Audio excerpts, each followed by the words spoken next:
Housing affordability is a hot button topic of late and has led many to speculate that the great Australian dream of home ownership is dead. But is that really the case?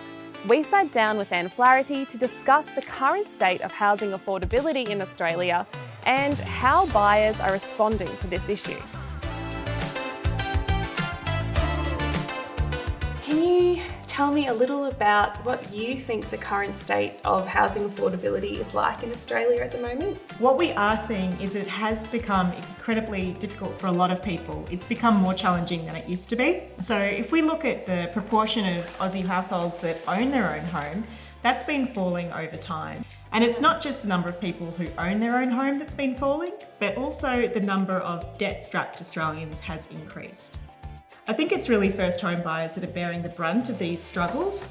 One of the issues is that because property prices have risen by so much over time, that 20% deposit has just grown and grown and grown. Yeah. And it's grown by far more than people's incomes. So even though interest rates are lower than they were several decades ago, because the price of a real estate is so much more expensive, the time it takes to save that 20% has just really increased.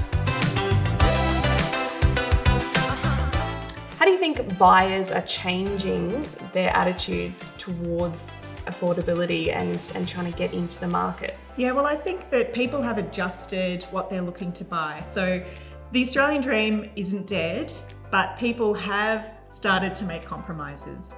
We've actually seen a really big increase in interest in regional areas as people look for more affordable locations to get that amount of space that they need for their families.